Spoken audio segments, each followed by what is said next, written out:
O vento que atravessava os corredores de pedra do palácio de Valmort sempre carregava consigo um certo lamento, como se as paredes antigas, testemunhas de séculos de promessas quebradas e alianças sangrentas, murmurassem advertências em sons quase humanos. Elias de Montreux, o jovem duque herdeiro, caminhava por aquele labirinto de pedra com o peito pesado, mesmo que seu rosto permanecesse impecavelmente sereno, como exigia o protocolo da nobreza. Desde criança, fora ensinado a nunca permitir que emoções escapassem pelas bordas do olhar, como faziam os homens comuns. Ele não era comum. Nunca lhe permitiram ser. Naquela manhã, contudo, algo nele parecia à beira do transbordamento. A corte estava reunida para a assinatura oficial da Aliança do Norte, um pacto que colocaria Elias em casamento arranjado com a princesa Eveline de Serchal, mulher que ele mal conhecia e que, como ele, era prisioneira da diplomacia. O casamento consolidaria poder, traria terras, impediria a guerra. Os olhos do reino inteiro observavam o jovem duque como se sua vida fosse um documento político e nada mais. Mantenha a postura, Elias, advertiu seu tio, Lord Keiran, aproximando-se com passos secos. Hoje você sela o destino de Valmort. Sua hesitação custaria vidas. Elias não respondeu. Limitou-se a erguer levemente o queixo, gesto treinado, calculado, quase automático. Mas por dentro, algo se contorcia com a força de um animal engaiolado. Não era o casamento em si que o atormentava, e sim o que ele representava. Mais uma camada da armadura que sufocava sua própria existência. Ao cruzar o grande salão, ouviu coros e viu tapeçarias vermelhas sendo puxadas e alinhadas, como artérias expostas de um corpo vivo. Serviçais corriam de um lado ao outro ajustando velas, pratos, tecidos e perfumes. A realeza vivia do espetáculo, e o espetáculo era construído sobre a servidão. O duque herdeiro, anunciou o arauto, e todos se curvaram. Elias caminhou até o centro, sentindo-se menos pessoa e mais estátua. Cada olhar sobre ele era um peso adicional em seus ombros. Foi então que viu pela primeira vez ela. No canto do salão, quase invisível, estava uma mulher de roupas simples, segurando um jarro de vinho. Ela mantinha a cabeça baixa, como era esperado de quem servia nobres, mas suas mãos... Elias reparou que elas tremiam levemente, como se carregassem mais que um simples jarro. Ele seguiu o movimento e observou o momento em que ela tentou servir 2 oficiais. Ao inclinar o jarro, algumas gotas caíram fora da taça, manchando o chão polido. Um erro tão pequeno e, ainda assim, suficiente para atrair brutalidade. «Imbecil!» gritou um dos oficiais, empurrando-a com violência. O jarro escapou das mãos dela e se espatifou no chão como granizo rubro. O vinho espalhou-se aos pés dos nobres como sangue fervente. Elias, ainda imóvel, sentiu o silêncio se espalhar no salão como gelo. A mulher caiu de joelhos, respirando fundo, claramente assustada. «Levante-se», ordenou o oficial, agarrando-a pelo braço. «Você será punida. Solte-a». A voz de Elias cortou o ar. O salão inteiro mergulhou em choque. Um duque não defendia uma criada. Um futuro soberano não se metia naquele tipo de questão, especialmente diante das casas aliadas. O oficial arregalou os olhos. Alteza. Ela manchou os emblemas do império. Vossa Graça sabe que... Eu disse para soltá-la. Repetiu Elias, com um frio que bastaria para congelar o vinho no chão. O homem obedeceu, mas não sem lançar à moça um olhar de desprezo absoluto. A mulher ergueu os olhos pela primeira vez. Ali, naquele único instante, Elias viu algo que jamais vira na corte. Humanidade desprotegida, vulnerável, verdadeira, e ao mesmo tempo surpreendentemente firme. Era como olhar para uma chama pequena, mas que se recusava a se apagar. Ela tentou falar, mas ele fez um gesto discreto com a mão. Não precisava agradecer. Não ali. O protocolo foi retomado com esforços calculados, como se todos tentassem fingir que nada acontecera. Porém, Elias sentiu seu coração acelerar com um tipo de inquietação incomum, algo que não vinha da política, mas de algo mais profundo, ancestral, primitivo. Quando a cerimônia terminou, ele caminhou rapidamente para fora do salão, tentando se afastar do tumulto de sensações que dominavam seu peito. Precisava respirar, precisava pensar. Mas antes que pudesse se recompor, ouviu passos apressados atrás de si. Alteza, era a voz da mulher. Ele parou, mas não se virou de imediato. Quando finalmente olhou para ela, percebeu que estava ainda mais bonita na simplicidade do corredor escuro do que sob a iluminação cerimonial. Seus olhos, impossíveis de esquecer, eram como lagoas profundas em meio à floresta. Ela começou retraída. Não deveria falar com o senhor, mas não poderia partir sem agradecer. Elias assentiu brevemente. Como se chama? A pergunta pareceu deixá-la desconfortável. Ela desviou o olhar. Não tenho nome oficial, milord. Ele franziu o senho. Todos têm um nome. Não aqueles que foram vendidos ainda crianças, respondeu, com voz baixa, porém firme. Fui registrada apenas como propriedade auxiliar do palácio. Nada mais. Um calafrio percorreu o corpo de Elias. Ele sabia que o reino carregava práticas cruéis, mas nunca se deparara com isso de forma tão direta, tão palpável. Eu posso lhe dar um nome, disse sem pensar. Ela arregalou os olhos, surpresa. Não, isso não é permitido. Não perguntei se era permitido, respondeu. Perguntei se você quer.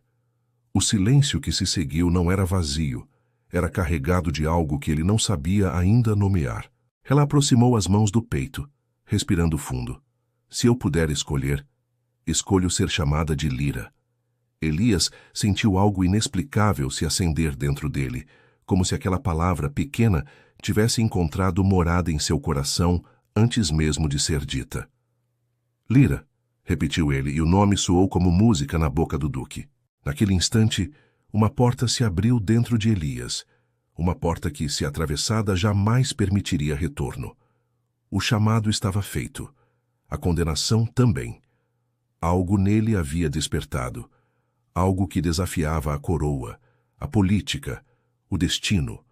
E, sobretudo, desafiava a própria natureza da vida que lhe haviam imposto. A partir daquele momento, o duque que nascera para governar percebeu que não poderia mais ignorar o que realmente pulsava dentro dele. E tudo começara com uma mulher sem nome, agora com um nome que ele próprio ajudara a nascer. Elias não sabia ainda, mas este seria o primeiro passo rumo a uma queda inevitável e a um amor capaz de arruinar reinos inteiros. Nos dias que se seguiram ao incidente do vinho derramado, Elias tentou convencer a si mesmo de que Lyra era apenas mais uma peça no vasto tabuleiro de Valmort. Um rosto entre tantos, uma história trágica entre milhares. O mundo sempre fora cruel com os pequenos. Ele ouvira isso a vida inteira. Mas pela primeira vez, essa verdade deixara de ser uma ideia abstrata e assumira forma, olhar, respiração. Tinha o rosto de Lyra.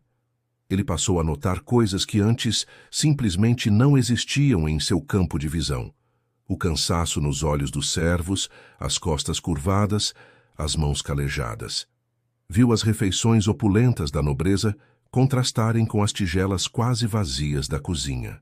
Escutou as risadas vazias dos lordes ao mesmo tempo em que ouviu ao fundo tosses abafadas e gemidos discretos vindos das áreas de serviço.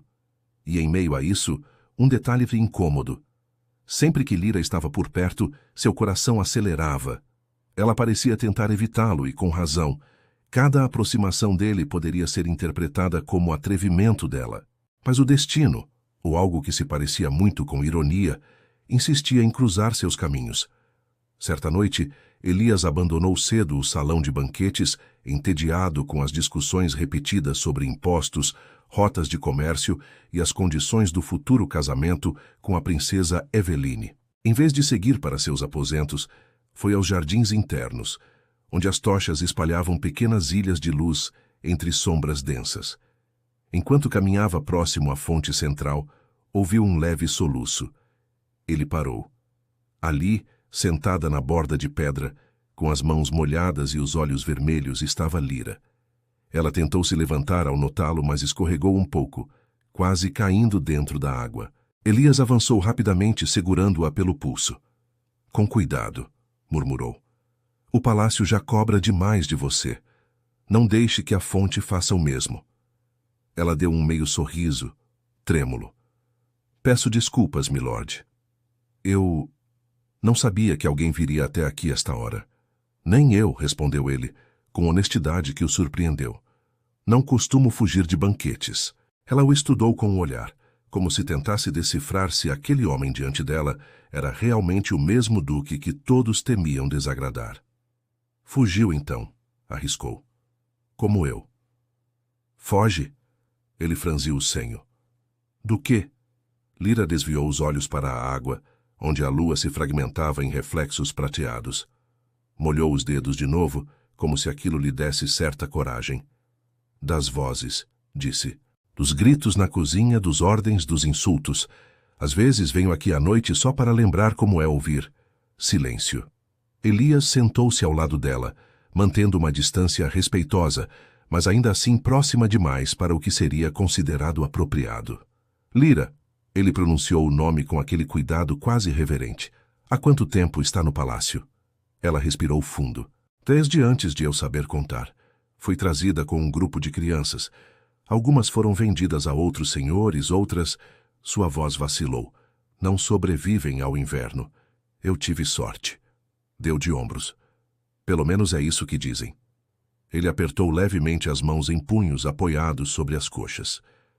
Sorte não deveria significar apenas sobrevivência, murmurou. Sorte deveria significar escolha. Ela virou o rosto para ele, curiosa. E o senhor tem escolha, milord? A pergunta o atingiu como um golpe. Elias nunca se vira como vítima.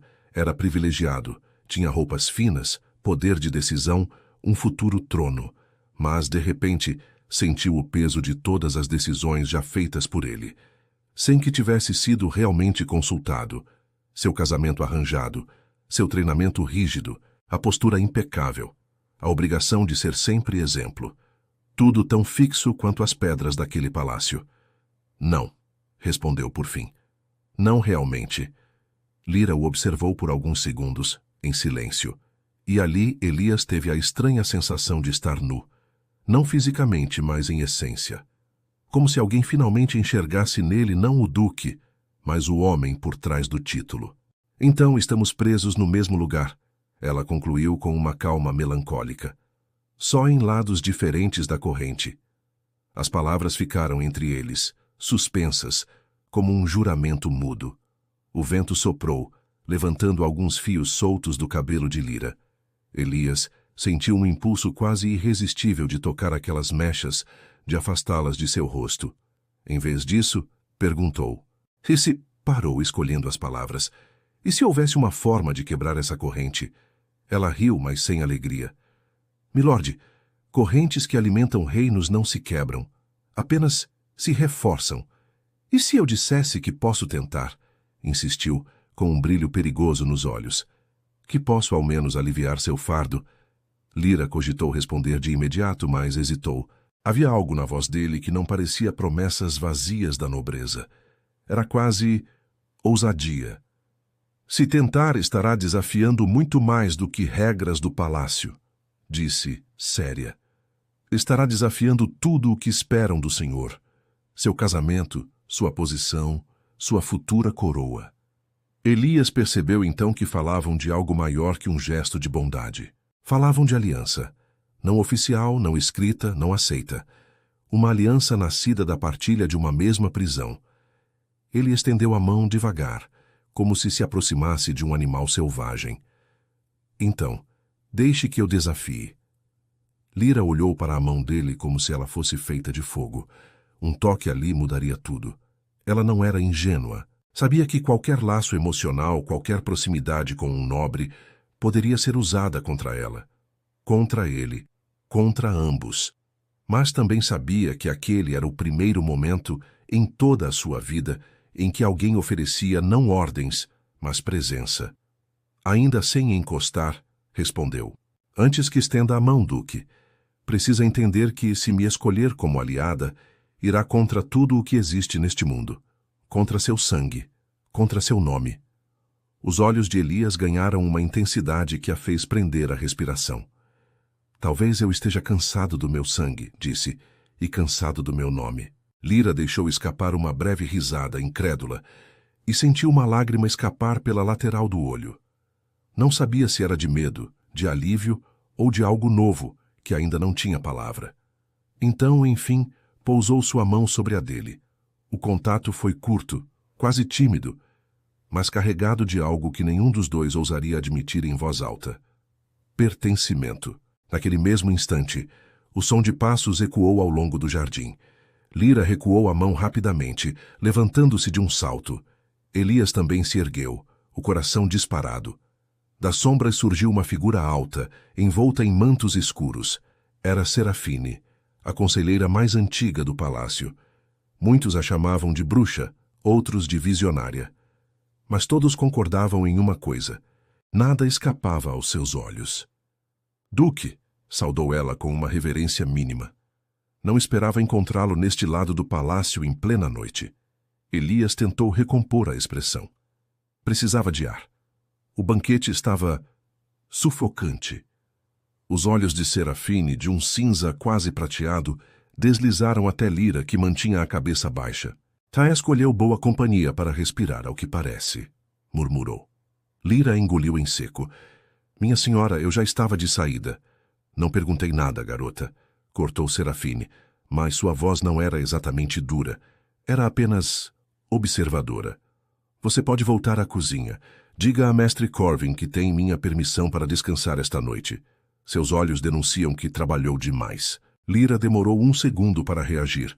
Aquilo vindo de Serafine era quase um milagre. Sim, minha senhora. Obrigada. Ela saiu apressada, o coração em disparada.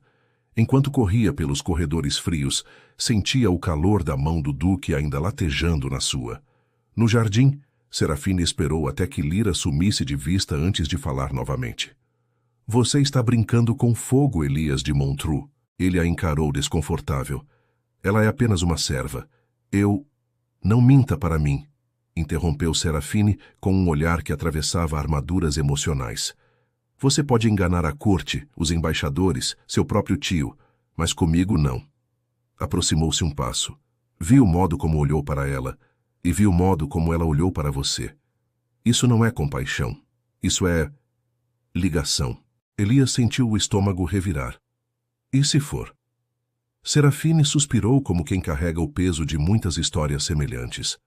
Então você está prestes a construir a aliança mais proibida que este reino já viu, declarou. Uma que nenhum tratado diplomático será capaz de absorver.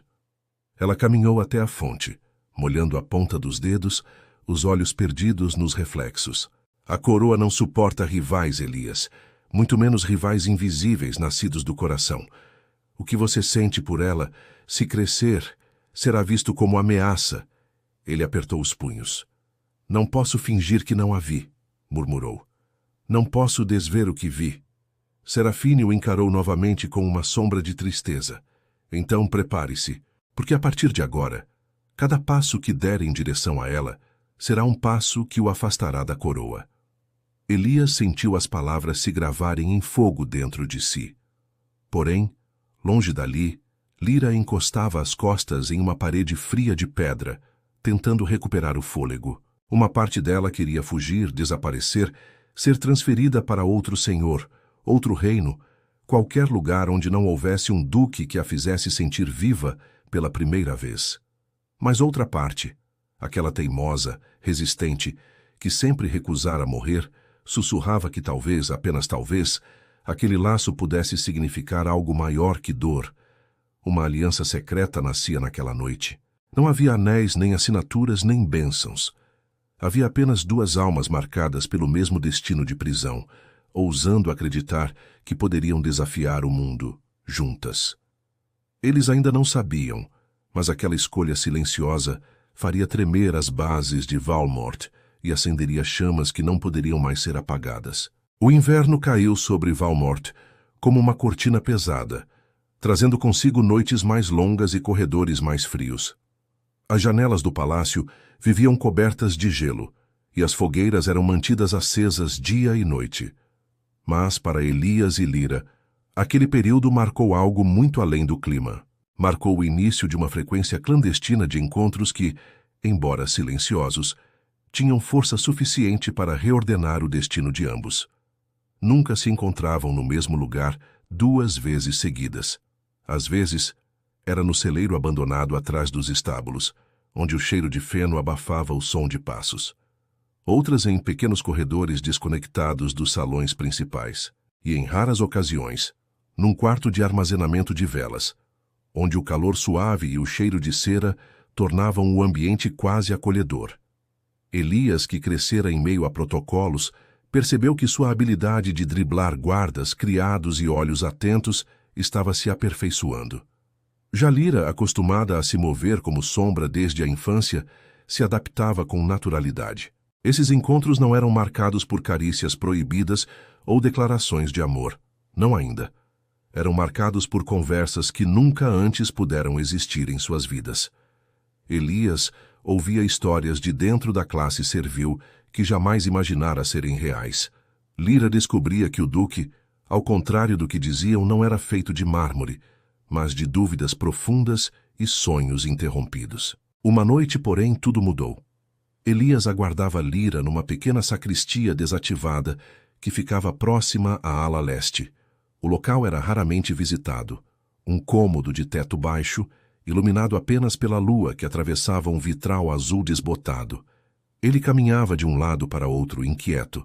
Havia recebido informações perturbadoras mais cedo naquele dia e precisava dividi-las com ela.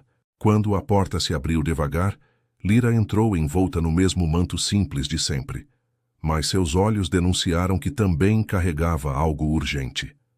Elias. Ela disse seu nome sem título, sem cerimônia, como haviam combinado. Lyra, precisamos falar, disseram os dois ao mesmo tempo. Ela sorriu levemente, mas logo o sorriso desapareceu. Comece você, pediu ela. O que houve? Elias respirou fundo. Meu tio, Lord Kieran, está investigando os criados. Ele acredita que há uma influência disruptiva no palácio e mandou realizar revisões de registros de todos aqueles que, segundo ele, possam comprometer a imagem da corte. Lyra sentiu o sangue gelar. Isso significa que vão descobrir que você não tem registro válido de origem, completou Elias com a voz carregada de tensão, e que, para os padrões da coroa, isso torna sua presença ilegal. Lyra se afastou um passo, como se a realidade tivesse acabado de empurrá-la. Se descobrirem, sussurrou ela, podem me vender. Ou pior. Elias aproximou-se, segurando seus braços. Não vou deixar que façam isso com você. Eu juro. Elias, você não pode impedir decisões do conselho enquanto não for coroado. E mesmo quando for, quebrar essa tradição é desafiar a estrutura inteira do reino. Ele sabia disso, e ainda assim, sua determinação só aumentava. Mas antes que pudesse responder, Lyra tirou um pequeno envelope dobrado de dentro de seu manto. Acho que você precisa ver isto, disse com voz baixa. Elias pegou o envelope. Dentro havia um pedaço de pergaminho antigo, amarelado pelo tempo. Ele leu em silêncio, depois releu, como se seus olhos não acreditassem no que viam. Onde conseguiu isso? Perguntou com o rosto pálido. Estava entre os livros proibidos no almoxarifado da ala oeste. Eu estava limpando a área e reconheci seu nome. Lyra respirou fundo antes de continuar. Este documento diz que você não era o único herdeiro nascido naquela noite. O mundo pareceu perder peso ao redor de Elias. Isso é impossível, disse, mas sua voz falhou. É verdade, insistiu Lyra. Está escrito que a duquesa deu à luz gêmeos, um menino e uma menina. Mas a menina foi dada como morta pela corte antes mesmo de ser registrada, porque havia uma profecia envolvendo um segundo herdeiro que dividiria a coroa. Elias levou a mão à testa. Minha mãe nunca mencionou isso. Meu pai, muito menos, porque a existência dela foi ocultada, continuou Lyra. E pelo que li, a criança não morreu. Foi dada secretamente a uma família simples, sem nome, sem título, sem proteção. Elias sentiu o coração acelerar. Você está me dizendo que existe alguém lá fora que é tão herdeiro quanto eu? Lyra hesitou, mas ergueu o rosto. Elias, e se essa criança fosse trazida ao palácio sem nunca saber quem era? E se tivesse crescido, aqui? Ele a encarou. Ela o encarou de volta. E naquele instante a verdade caiu entre eles como um trovão silencioso. Você acredita que... Ele começou a dizer, mas sua voz se perdeu. Lyra fechou os olhos, lágrimas silenciosas surgindo. Não sei o que acreditar, mas eu sei o que vivi aqui dentro. Sei que não tenho nome.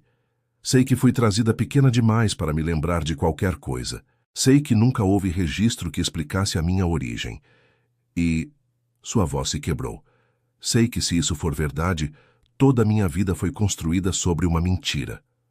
Elias sentiu a sala rodar. Lyra, a criada sem nome, a garota vendida ao palácio. E se ela fosse sua irmã? A hipótese o feriu por dentro como lâmina, não porque diminuísse o afeto que tinha por ela, mas porque transformava tudo em algo impossível, proibido de maneira ainda mais profunda que qualquer relação entre classes. Mas Lyra deu um passo à frente. Eu não quero que seja verdade, confessou com a voz trêmula. Por quê? Ela hesitou buscando coragem. Porque não é só a aliança que temos, Elias. Eu sinto algo que não deveria sentir. Algo que não pode existir se eu for... Ela não terminou a frase. Elias segurou seu rosto entre as mãos. Lyra, escute-me. Seus olhos estavam intensos, quase desesperados. Essa suposição pode ser apenas isso, uma suposição. Não sabemos se o documento é real ou se foi plantado. Não sabemos nada ainda. Mas se for verdade... Se for verdade, interrompeu ele, enfrentaremos juntos. Porque o que sinto por você não vai evaporar por causa de rumores ou profecias. Não agora, não depois de tudo. Lyra fechou os olhos, encostando a testa na dele. Era o gesto mais íntimo que já haviam compartilhado. E era, paradoxalmente, o mais perigoso. Por um momento eles ficaram ali, respirando juntos, como se tentassem se lembrar de como o mundo funcionava antes daquela descoberta. Mas então algo chamou a atenção de Elias. Um som. Baixo, sutil, mas claro. Passos. Ele apagou a vela que iluminava o cômodo e puxou Lyra para trás de um altar coberto de panos antigos. A porta se abriu devagar. Era Lord Kayran. Ele entrou com uma lamparina na mão, examinando cada canto da sacristia. Seu olhar era predatório, como se farejasse algo ainda invisível. Sei que alguém esteve aqui, murmurou ele. Sei que há documentos desaparecendo. Elias segurava a mão de Lyra com força, tentando ao mesmo tempo acalmá-la e impedir que o próprio coração explodisse e denunciasse sua posição. O tio caminhou até o centro da sala, parou e olhou em direção ao altar, bem na direção deles. O rei pode ter morrido, disse ele para o vazio como se falasse com fantasmas, mas eu ainda comando este palácio e vou arrancar cada raiz podre que tentar crescer aqui. Lyra tremia. Elias também. Depois de longos minutos que pareceram horas, Kayran saiu, fechando a porta atrás de si. O silêncio voltou. Lyra caiu ajoelhada, ofegante. Elias, se ele descobrir qualquer coisa sobre nós... Ele não vai, disse o duque, embora no fundo não tivesse certeza. Ele a ajudou a se levantar. A partir de agora, declarou, descobriremos a verdade sobre esse documento, sobre seu passado, sobre quem você realmente é. Lyra ergueu o olhar, cheio de medo e esperança. E se eu não gostar da resposta? Elias tocou sua mão. Então construiremos uma nova, juntos. Ele disse aquilo sem perceber que, naquele exato instante, estava assinando sua própria sentença, porque a busca pela verdade iria expor não apenas segredos antigos do reino, mas as fraquezas mais profundas do coração de ambos. E ao final daquela noite, quando Lyra caminhou sozinha para os dormitórios dos criados, segurando com força o documento escondido sob suas roupas, soube que sua vida estava prestes a mudar de forma irreversível. O segredo fora descoberto, e ele teria o poder de unir ou destruir tudo o que eles começavam a sentir, antes mesmo que tivessem tempo de entender o nome daquilo. As semanas seguintes foram como caminhar sobre gelo fino. Qualquer passo mais forte poderia revelar o abismo silencioso logo abaixo.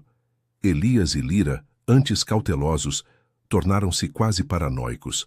Os corredores do palácio pareciam cheios de olhos, as sombras pareciam sussurrar acusações. E até mesmo o vento que atravessava frestas antigas parecia carregar advertências. Lord Kiran intensificou as inspeções. Servos eram interrogados, registros eram revistados, baús eram abertos sem permissão. Nada escapava à vigilância crescente. E quanto mais ele apertava o cerco, mais Elias percebia que não tinha muito tempo. Eles precisavam de respostas, e rápido. Após dias de investigação silenciosa, descobriram que apenas uma pessoa poderia confirmar ou negar o documento encontrado. Serafine, a conselheira que servira à família há décadas, era a única viva que estivera presente na noite do nascimento de Elias. A decisão não foi fácil. Serafine era enigmática, imprevisível, e embora tivesse ajudado Elias antes, nunca ficara claro até onde chegava sua lealdade. Ainda assim, na ausência de alternativas, eles arriscaram. Numa noite de tempestade, quando raios rasgavam o céu e davam à torre leste do palácio um aspecto quase fantasmagórico, Elias bateu à porta do aposento de Serafine. Lira estava escondida no corredor como haviam combinado. A porta se abriu lentamente, revelando a conselheira envolta em mantos escuros, o rosto iluminado apenas pela chama de uma lamparina. Eu estava esperando, disse ela, enigmática. Elias engoliu em seco. Esperando... Por mim? Ela ergueu uma sobrancelha. Quem mais estaria louco o suficiente para vir até aqui durante uma tempestade dessas? Ele entrou. Serafine fechou a porta atrás dele. O aposento estava repleto de livros antigos, ervas penduradas e frascos de vidro contendo líquidos em tons estranhos. Cheirava a incenso, a madeira queimada e a segredos. Imaginei que viria, continuou ela. Afinal, encontrou algo que não deveria ter sido encontrado. Elias sentiu o coração falhar um compasso. Então o documento é real? Serafine não respondeu de imediato. Sentou-se numa cadeira curva, observando-o como se ele fosse apenas mais uma peça de um tabuleiro que ela conhecia muito bem. Diga-me o que você sabe, pediu ela. Elias entregou o pergaminho. Serafine o analisou cuidadosamente. Sutilmente, seus olhos perderam um pouco do brilho habitual. Eu avisei seu pai, murmurou ela. Disse que segredos assim nunca permanecem enterrados. Elias deu um passo à frente. Serafine, preciso saber a verdade. Minha mãe teve 2 crianças naquela noite? A conselheira fechou os olhos, respirando fundo. Sim. A resposta golpeou Elias como uma rajada de vento gelado. E a criança desaparecida está viva. Serafine abriu os olhos. Sim. Elias sentiu o mundo girar. Quem é? Sua voz era quase um sussurro. Onde está? Serafine sustentou o olhar dele com uma seriedade que Elias raramente vira em alguém. A segunda criança é Lira. O coração de Elias pareceu parar. E então despencar. Ele sabia que essa era a possibilidade mais temida, e ainda assim a confirmação atingiu com um peso insuportável. Não, ele balbuciou. Isso não pode... Pode, interrompeu Serafine. E sempre foi assim. Ela nasceu minutos depois de você. Mas veio frágil, pequena demais. O reino já estava tenso. Seu pai lidava com rumores de golpe, e havia uma antiga profecia que dizia que 2 herdeiros dividiriam o reino em sangue.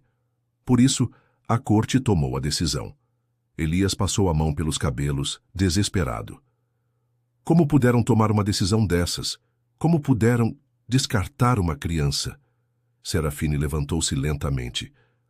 Não era apenas criança, era ameaça. Para uns um presságio, para outros um perigo político. O rei concordou em ocultá-la. A duquesa chorou por meses, e eu cuidei para que ela fosse enviada a uma família de servos que pudesse mantê-la viva. A voz dela estava carregada de culpa. Mas a família morreu de peste 2 anos depois, continuou Serafine, e Lira foi trazida de volta ao palácio como propriedade auxiliar. Não havia mais registro, não havia mais história. Ela se tornou apenas alguém sem nome. Elias cambaleou. Lyra. Sua Lyra. A mulher pela qual sentia aquilo que jamais sentira por ninguém. Sua irmã. Serafim. Sua voz estava quebrada. Diga-me que há chance de esse documento estar errado. Diga-me que houve engano, troca de crianças, qualquer coisa. Elias. Ela aproximou-se, tocando seu ombro. Não há erro. Eu estava lá. Eu a vi nascer. Eu a entreguei. Eu acompanhei seu retorno. Ela é sua irmã. O silêncio que se seguiu parecia congelar o ar ao redor. Do lado de fora, Lyra ouviu tudo. Cada palavra. A revelação caiu sobre ela como uma avalanche, esmagando fôlego, estrutura, memória. Sentiu as pernas fraquejarem, o estômago embrulhar, a mente girar. Ela havia se permitido sentir algo por ele, algo que não deveria existir. E agora, aquilo era não só proibido, era incestuoso, abominado, impossível. Quando Elias abriu a porta, encontrou Lyra pálida, com lágrimas brilhando nos olhos. Lyra, ele estendeu a mão. Ela recuou imediatamente. Não toque em mim. Sua voz falhou ao meio. Não, não pode. Eu não sabia. Elias insistiu, a voz trêmula. Lyra, por tudo que é sagrado, eu não sabia. Ela balançou a cabeça, como quem tenta acordar de um pesadelo. Mas agora sabe. E correu. Lyra atravessou corredores inteiros, sem olhar para trás. Seu peito ardia, sua respiração falhava, e cada passo parecia ecoar o mesmo pensamento. Saia, fuja, vá embora. Quando chegou ao estábulo, o cheiro de feno e madeira úmida a envolveu. Agarrou uma capa velha, um cantil e o pouco que conseguia carregar. Não tinha plano, não tinha destino. Só tinha a certeza de que não podia permanecer ali. Atrás dela, ouviu a porta abrir. Lyra. A voz de Elias desesperada. Ela não se virou. Enfiou o pé no estribo do cavalo. Elias correu até ela. Não vá! Ele segurou o braço dela. Não posso perder você deste jeito. Lyra olhou para ele com uma dor tão profunda que nenhum título, nenhum reino, nenhuma coroa poderia reparar. Você já me perdeu, disse ela com a voz quebrada.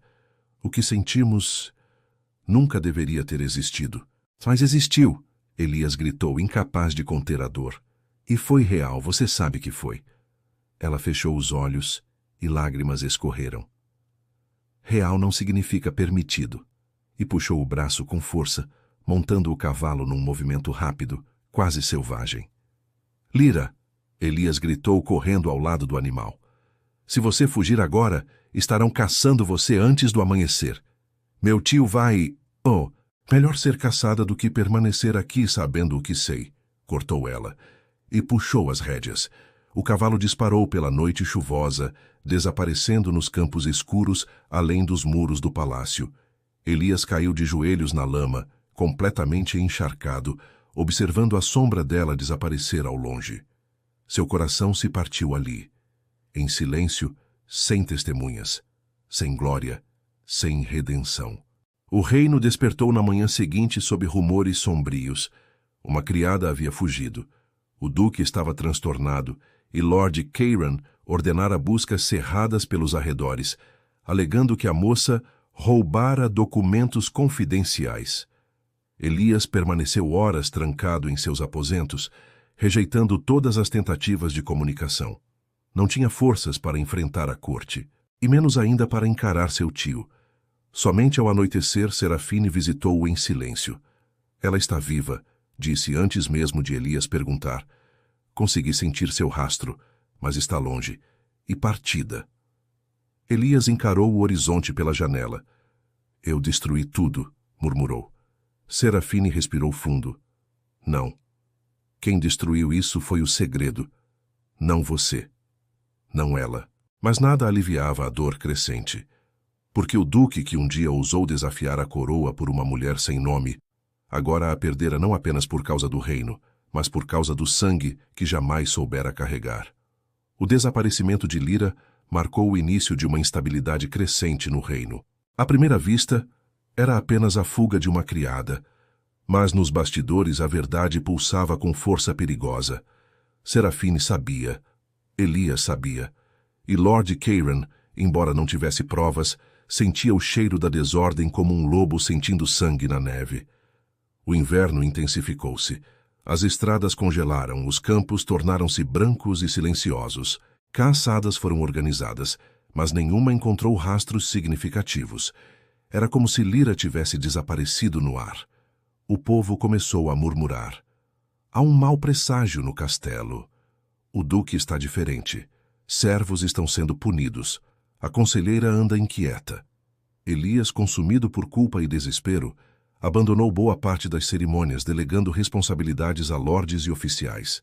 Não conseguia sorrir para embaixadores. Não conseguia participar de banquetes. Não conseguia fingir que a vida continuava.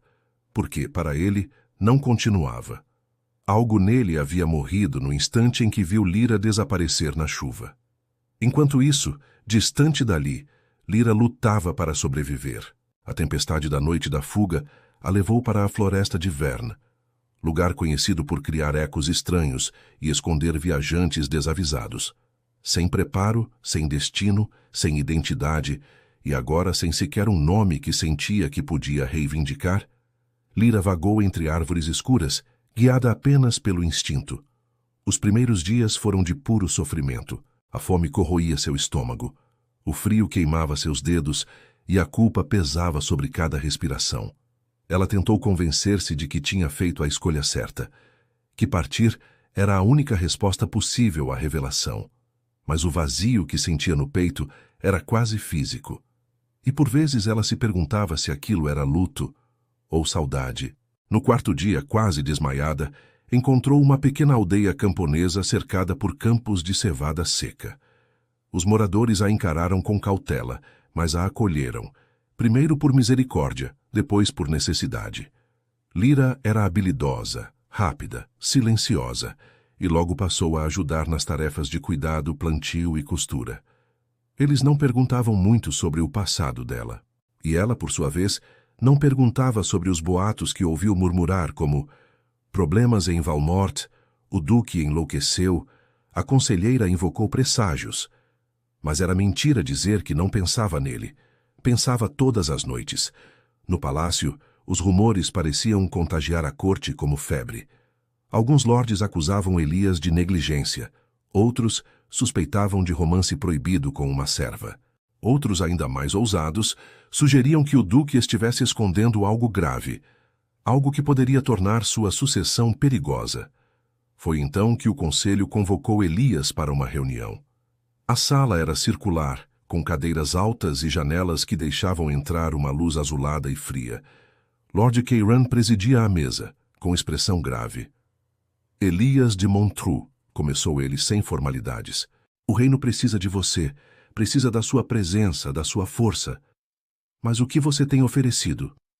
Isolamento, silêncio e um clima de suspeita que se espalha pelos corredores. Elias permaneceu calado. Precisamos saber, continuou Kieran. Por que está assim? Seria fácil dizer que a pressão do casamento arranjado era pesada, que o luto pela mãe o consumia, que a responsabilidade era sufocante, mas nenhuma dessas respostas seria verdadeira. Então Serafine, sentada na extremidade da mesa, falou antes que Elias pudesse responder. O duque está enfrentando questões particulares, disse ela, e necessita de tempo. Kieran estreitou os olhos. Não podemos dar tempo quando há fronteiras ameaçadas, aliados esperando acordos e nobres questionando sua capacidade. Elias finalmente ergueu o rosto. Minha capacidade nunca esteve em dúvida, disse firme. Estou presente. Sou herdeiro legítimo. Desempenharei meu papel quando for necessário. Quando for necessário. Kieran bateu a mão na mesa. É necessário agora. Elias manteve-se firme, mas por dentro sentia os fios de sua paciência se romperem. Serafine percebeu e interveio. Kieran, deixe-o respirar. Pressão agora só agrava a situação. Pressão? Retrucou ele. Pressão é o que mantém reinos de pé. E, aliás, tenho motivos para acreditar que a fuga da serva está diretamente ligada a você, Elias. O silêncio caiu sobre a mesa como um machado. Elias sentiu o coração congelar por um instante, mas manteve a postura impassível. Explique-se, disse ele. Keiran sorriu como quem esperava exatamente aquela pergunta. Noite da tempestade. Você estava fora de seus aposentos. Servos afirmam ter ouvido sua voz nos estábulos. E a criada, desaparecida. Coincidência? Elias apertou os punhos por baixo da mesa. Serafim desviou o olhar, preocupada. Já investiguei isso, mentiu Elias com sinceridade na voz. Encontramos pegadas diferentes das dela. Ela fugiu por conta própria. Keiran inclinou-se para a frente. E por que alguém sem nome, sem proteção e sem parentes fugiria no meio do inverno se não tivesse ajuda? O motivo? A pergunta pairou no ar. Elias poderia responder. Poderia negar. Poderia mentir. Mas não fez nada disso. Ficou em silêncio. E esse silêncio foi uma resposta. Keiran bufou. Muito bem. Levantou-se. Já que não coopera, tomarei minhas próprias medidas. Que medidas? Serafine interveio. Reforço de patrulhas, revisão de arquivos, interrogatório ampliado dos servos. A verdade aparecerá. Serafine se ergueu também. Não se atreva a tocar nos servos para atacar Elias. Isso seria abuso de autoridade. Keiran a encarou com olhos gelados. Abuso é permitir que segredos destruam um reino inteiro. E saiu da sala. Serafine olhou para Elias. Ele está perto demais, murmurou. Precisa agir. Agir como? Elias sussurrou, com dor. Perdi Lyra. Perdi minha irmã. Perdi tudo. Como posso lutar enquanto sinto que mal consigo respirar?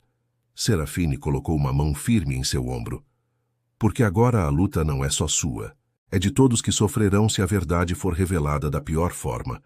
O reino está à beira de uma ruptura, e você é o único capaz de impedir. Elias ergueu os olhos. Impedir o quê? Serafine respirou fundo.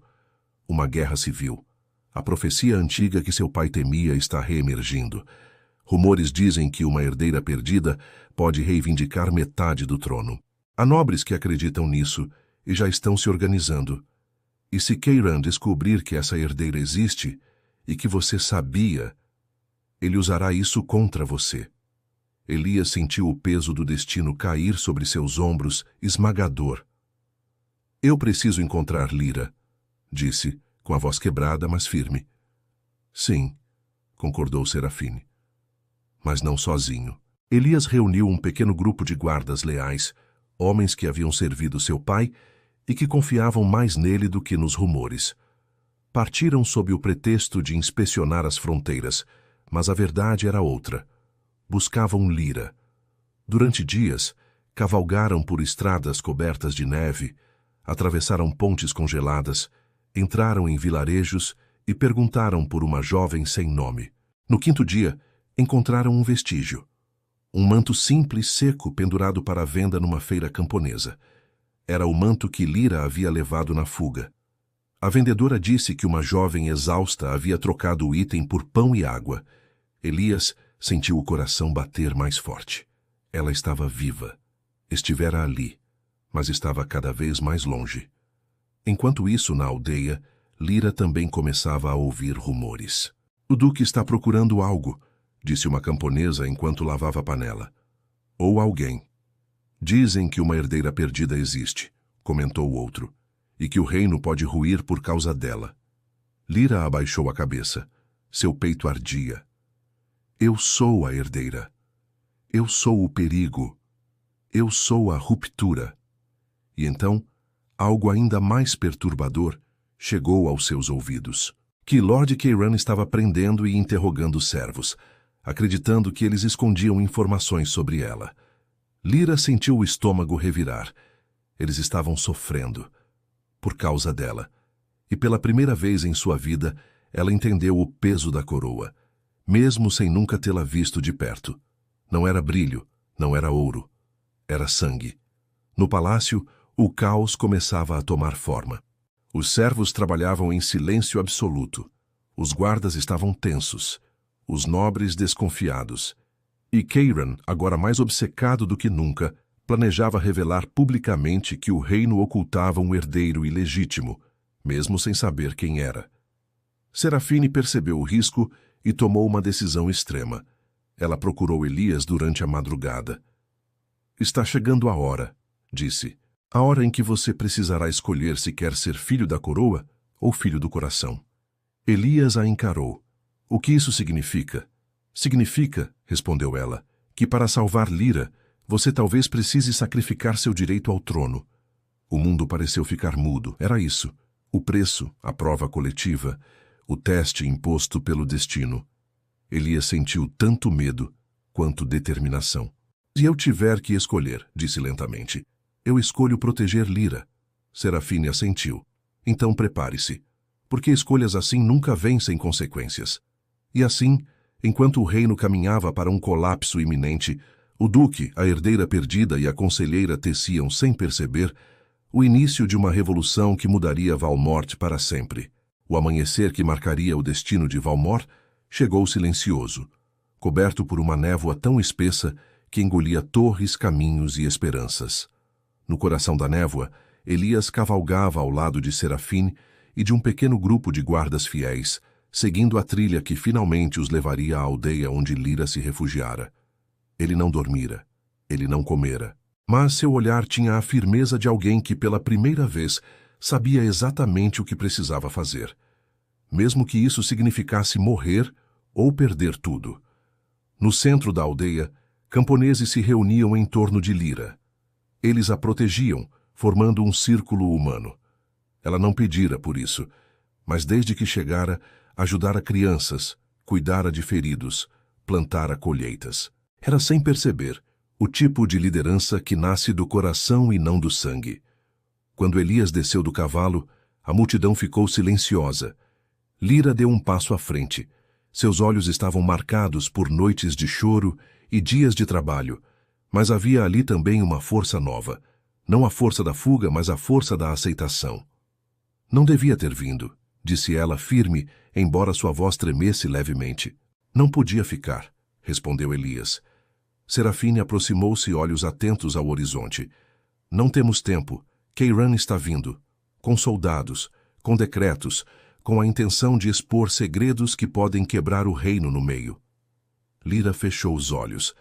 Ela não queria ser causa de guerra. Não queria ser símbolo de divisão, mas não podia mais fugir. Elias, disse, sem coragem de olhar para ele, você deve voltar. Deve ser duque. Deve governar. Eu não posso ser a razão da sua queda. Lira, ele deu um passo à frente. Minha queda não seria você. Seria minha covardia. Ela finalmente levantou o rosto. Não há caminho em que fiquemos lado a lado, sussurrou. Não como queríamos, não como sentimos. Ele quase tocou sua mão, mas parou a centímetros do gesto. Eu sei, mas há um caminho em que você vive, e isso basta para mim. Antes que ela pudesse responder, o som de cavalos ecoou ao longe. Keiran chegara. O tio de Elias avançou pelo campo com sua tropa, a capa negra tremulando como asas de corvo. Seus olhos estavam gelados, mas brilhavam com algo como triunfo cruel. Então é verdade, declarou ele, aproximando-se. A herdeira perdida vive. E você, Elias, protegeu-a, escondeu-a, traiu o reino que deveria liderar. Os guardas ao redor ergueram armas. Os camponeses recuaram, tensos. Serafine deu um passo à frente, interceptando o ataque verbal. Cale-se, Keiran. Você sempre quis o caos, porque é nele que ambições pequenas parecem grandes. Keiran sorriu. E você sempre quis brincar de profetisa. Mas agora acabou. Apontou para Lira. Ela vem comigo como prova. Será julgada. E o povo decidirá se a herdeira deve ser coroada ou executada. Lira empalideceu. Elias avançou. Você não vai tocar nela. Keiran ergueu a sobrancelha. E quem vai impedir? Um duque que abandonou suas responsabilidades? Um jovem apaixonado por sua própria ruína? Elias respirou fundo. Não. Olhou ao redor. Eu. Elias de Montreux, renuncio ao meu direito ao trono. Um silêncio absoluto tomou o campo. Até o vento pareceu parar. Lira levou a mão à boca, incrédula. Elias. Não, sussurrou. Mas ele continuou, firme. Renuncio para que nenhuma guerra seja travada por minha causa ou pela de Lira. e para que Valmort tenha uma chance de paz. Se há uma herdeira legítima além de mim, que seja livre, que viva e que escolha o próprio destino. Keiran arregalou os olhos. Não esperava aquilo. Um rei não pode ser destruído se abdica antes da queda, e Elias acabara de arrancar o poder das mãos dele. Você é louco, sibilou o tio. Sem a coroa você é nada. Elias sorriu pela primeira vez em meses. Sem a coroa finalmente posso ser eu. Serafine então ergueu a voz forte como trovão. Ouçam, o duque renuncia. O sangue real não está em disputa. A profecia de divisão está quebrada. Não há dois herdeiros disputando o trono, porque um deles escolheu a liberdade. Os camponeses começaram a se ajoelhar. Os guardas hesitaram. A tropa de Keiran olhou para si mesma, confusa. Keiran, percebendo sua derrota, avançou para Lyra. Talvez para agarrá-la, talvez para matá-la, mas Serafine ergueu o cajado e uma onda de vento o lançou para trás. Chega, disse ela. Sua ambição quase destruiu este reino, e sua voz não comandará mais nada aqui. Keiran foi contido pelos próprios soldados, que finalmente compreenderam que seguiam um homem em queda. Lyra correu até Elias. Você sacrificou tudo, disse ela, lágrimas escorrendo. Por mim. Ele tocou seu rosto, pela primeira vez sem medo. Não, corrigiu com suavidade. Sacrifiquei tudo para que você fosse livre e para que o reino escolhesse seu legado, sem sangue, sem mentira. Ela segurou sua mão. Então, qual é o nosso destino agora? Elias sorriu, cansado, mas verdadeiro. Agora, somos livres para descobri-lo, não como duque, não como herdeira, mas como duas vidas que sobreviveram ao que foi feito delas. Serafine se aproximou. A história lembrará vocês, disse, não como amantes proibidos, não como irmãos divididos, mas como aqueles que impediram a queda de Valmort. Lyra respirou fundo. E o reino? O reino sobreviverá, respondeu Serafine, porque vocês escolheram viver. E ao longe, pela primeira vez em muitos meses, o sol rompeu a névoa. Não era um sol glorioso, não era grandioso, era simples, humano, como o novo começo que nascia ali. O legado, afinal, não era coroa, era coragem. E Elias e Lyra, cada um seguindo seu próprio caminho, deixaram para trás a história que quase os destruiu, para construir aquela que finalmente lhes pertencia.